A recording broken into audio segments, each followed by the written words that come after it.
বিহানকে কাছে না পেয়ে মোনালিসা রেগে এবার ঘরের মধ্যে দরজা বন্ধ করে নিজেকে শেষ করে দিল। হ্যাঁ বন্ধুরা, এমনটা হতে চলেছে আজকের পর্বে। বিস্তারিত জানতে ভিডিওটিতে লাইক দিয়ে চ্যানেলটিকে সাবস্ক্রাইব করে পুরো ভিডিওটি তোমরা দেখতে থাকো। গল্পের শুরুতে আমরা দেখতে পারবো ঋতুজা সবার সামনে বলতে লাগলো, কম্পাস হলো আইনত বিহানের স্ত্রী, আর কম্পাসেরই একমাত্র ওর ঘরে থাকার অধিকার আছে। তাহলে এ নিয়ে এত প্রশ্ন উঠছে কেন?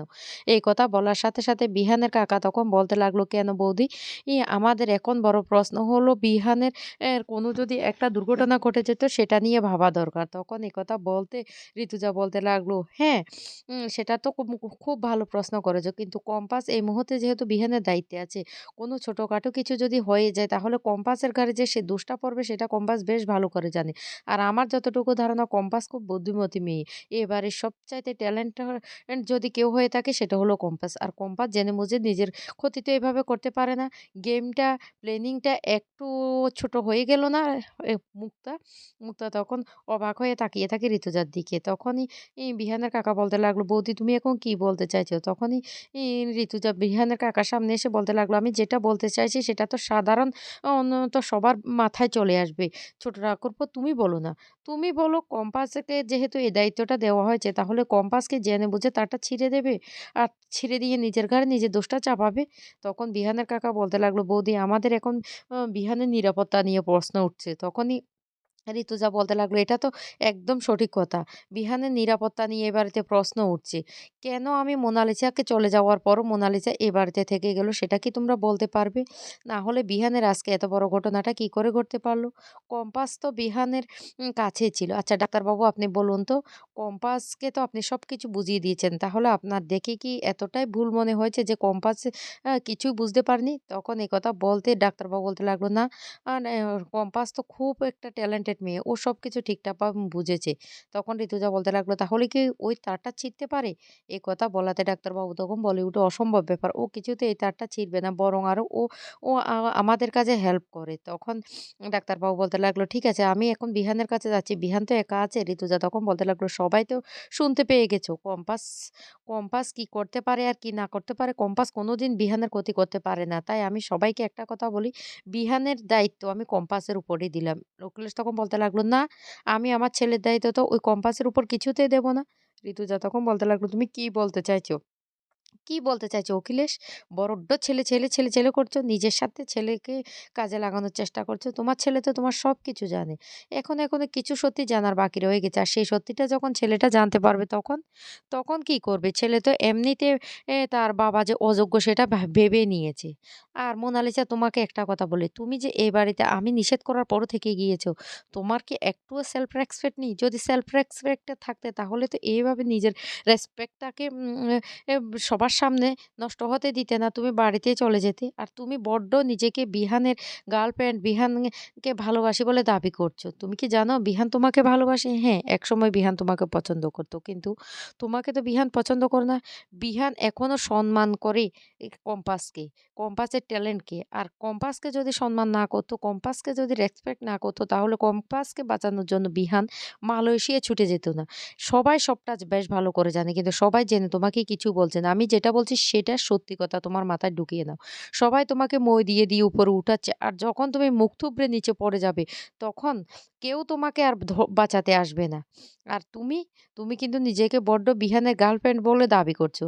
বিহান কেমন ছেলে সেটা আমি বেশ ভালো করে জানি। আমার ছেলেকে তুমি চেনো না। বিহান বড্ড রেসপেক্ট করে কম্পাসকে।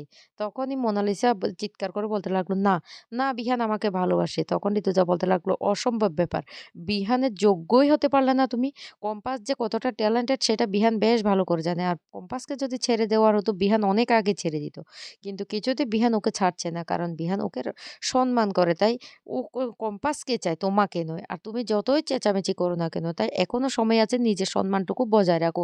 নিজের সম্মানটুকু যদি বজায় রাখতে চাও তাহলে এই মুহূর্তে এই বাড়ি থেকে চলে যাবে। আর যদি এখন এত রাতে যেতে না পারো মাহির ঘরে গিয়ে চুপচাপ শুয়ে পড়ো। সকালবেলায় উঠে যেন তুমি এই বাড়ি থেকে চলে যাও। আমি যেটা বলছি এটা সত্যি কথাই বলছি। তোমার মাথায় ভালোভাবে তুমি ঢুকিয়ে নাও। কেউ তোমাকে সত্যিটা বলবে না।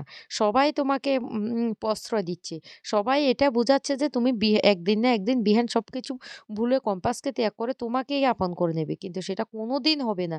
সেটা তোমার মাথায় তুমি ভালো করে ঢুকিয়ে দাও। আমি তোমাকে ভালোর জন্য কথাগুলো বলছি।" মোনালিসা তখন বড্ড রেগে যায়। সেই এই ঋতুজার উপরে। এরপরে ঋতুজা বলতে লাগলো, "শোন মুক্তা, তোকেও একটা কথা বলে রাখি। প্ল্যানিংটা না একদম বোকামো হয়ে গেছে। আরেকটু ভালো প্ল্যানিং যদি করতি তাহলে হতো। তুই আমাদের পরিবারে জায়গা করার জন্য তুই এতটা প্ল্যানিং না করলেও পারতি। আর ঋতু, তোকে একটা কথা বলে রাখি, কম্পাস কারো বাড়িতে আশ্রিতা হয়ে থাকতে আসেনি। অধিকার ফলাতে আসেনি। আর সেই অধিকারটা কিন্তু তুই ফলাতে এসেছিস। তুই এ বাড়িতে আশ্রিতা হয়ে অধিকার ফলানোর চেষ্টা করছিস। তবে যে প্ল্যানিংটা করছিস না, সেই প্ল্যানিংটা কোনোদিন কাজে লাগবে না।" অখিলেশবাবু তখন বলতে লাগলো, "শোনো ঋতুজা, তোমাকে আমি একটা কথা বলে রাখি। তুমি তো তোমার বৌমাকে নিয়ে অনেক প্রশ্ন করেছো। তাহলে তোমার বৌমা সত্যি বিহানকে রেখে কোথায় গিয়েছিল সেটাকে জিজ্ঞেস করেছো?" এই কথা বলতে সৃষ্টিকা তখন বলতে লাগলো, "আমি তো তখন থেকে সেই কথাটা বলার চেষ্টা করছি। দিভাই আর দাভাই তো আমাকে কিছু বলতে দিচ্ছে না।" ঋতুজা তখন বলতে লাগলো, "খবরদার! কেউ আর কোনো কথাই বলবে না। কম্পাসের উপর আমার পুরো বিশ্বাস আছে। কম্পাস এমন কোনো কাজ করতেই পারে না। আ আর কম্পাসের উপরেই আমি আমার ছেলের দায়িত্বটা দিতে চাই।" তখনই কম্পাস বলতে লাগলো, "মা ১ মিনিট দাঁড়াও। এতক্ষণ পর্যন্ত আমি কোনো কথা বলিনি। তুমি সৃষ্টিকাকেও কোনো কথা বলতে দাওনি। তবে আমি তোমাকে একটা জিনিস দেখাতে চাই। সবার সামনে আমি সেই কথাটা বলতে চাই।" ঋতুজা তখন বলতে লাগলো, "কি? কি বলতে চাস মা?"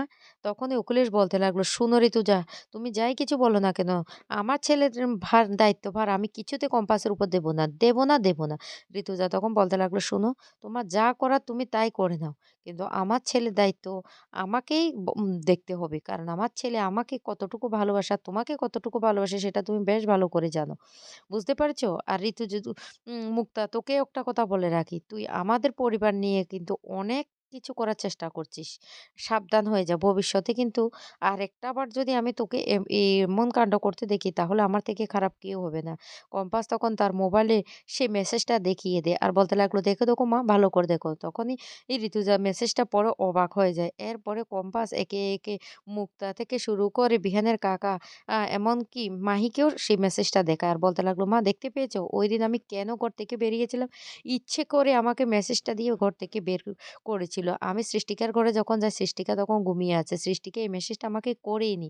তাহলে ইচ্ছে করে কেউ আমাকে ঘর থেকে বের করে দিয়েছে।" তখনই এ কথা শুনতেই তখন ভয় পেতে থাকে সেই মুক্তা। তখন ঋতুজা বলতে লাগলো, "হ্যাঁ, এটা তো প্ল্যানিং।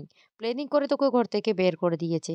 তখনই কম্পাস সবার সামনে বলতে লাগলো, "হ্যাঁ, ওরা তো ইন্টারনেটে কিভাবে ব্যবহার করতে হয় সেটা জানে না। একটা জিনিস ছুড়ে দিলে না সেটা যে অল্টারনেটিভ হয়ে থেকে যায় সেটা ওরা বেশ কিছুতেই জানতো না।" এদিকে রেগে মোনালিসা ওই বাড়ি থেকে রাতের বেলায় বেরিয়ে যায়। তখন আম বিহানের কাকা আর মাহি পিছন, পিছন চলে আসে মোনালিসাদের বাড়িতে। কিন্তু মোনালিসা তখন ঘরের মধ্যে দরজা বন্ধ করে দিয়ে বারবার সেই ঋতুজার কথাগুলি ভাবতে থাকে। ঋতুজা বলেছিল যে তার ছেলে যোগ্য না। তার ছেলে কোনোদিন তাকে গ্রহণ করবে না। এই কথাগুলি ভেবে মোনালিসা নিজেকে শেষ করে দিতে যায়। আর সেই মুহূর্তে অভিজ্ঞান দত্ত দরজা ভেঙে মোনালিসাকে বাঁচিয়ে নেয় আর বলতে লাগলো, "মোনা, মোনা, আমি ওদের কাউকে ছাড়ব না।" এদিকে ঋতুজা সবটা বুঝতে পেরে কম্পাসকে সাবধান করে যে আমাদের চতুর্দিক থেকে ওরা ঘিরে ধরেছে। আমাদের সাবধান হতে